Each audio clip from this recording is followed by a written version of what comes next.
Like it was more detrimental for him as a player to practice than it was beneficial. So at that point, it was like, yo, he doesn't need to practice. He would come out there for walkthroughs, but even like standing up, because he couldn't stand up. His back was bad. His knees are bad. So he couldn't even stand at practice. Like, it was the best way. Had he not been on that schedule, he probably would have been forced to retire probably a couple years earlier. Anxiety. Massive amounts of anxiety right now, dude. He doesn't look like it now. Motherfucker's shredded. If I'm ever at the point where my back, I can't even, like, hey, Taylor, can you go to practice today? I can't even stand there. My back hurts so bad. Like, you gotta, that's terrifying. Like, I'd be like, what's going to happen to me in 5 years from now? And he looks great. Yeah. He looks like he's done it better than any offensive lineman I've seen do it. I bet you Joe Staley catches up to him because he's looking thin.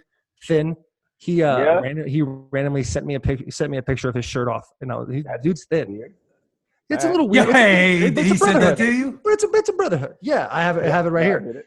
But I don't know, man. Like, if you're hurting that bad, why wouldn't you cut it?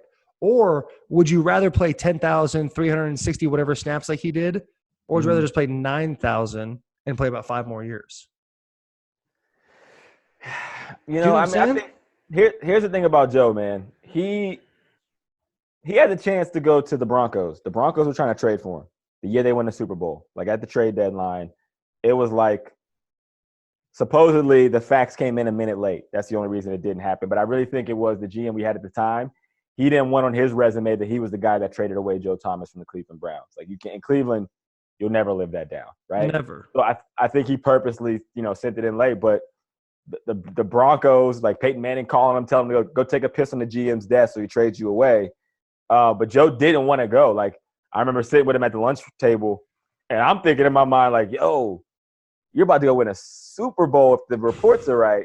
But he was, like, stressed because he didn't want to leave Cleveland. And he was just like, at that time, he had been there so long and family. And it was like, yo, man, I'm like, he's here to ride it out. So when you talk about the 9,000 and play 5 years more, I think it got to the point where the mix of both, his body and the feel, right? And he wanted to be there for a Browns turnaround, which is why he wanted to stay. Like, that was more important to him than going somewhere and piggybacking off a Super Bowl.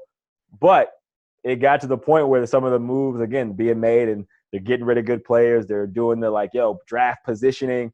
And he's like, you guys are 2 and 3 years away.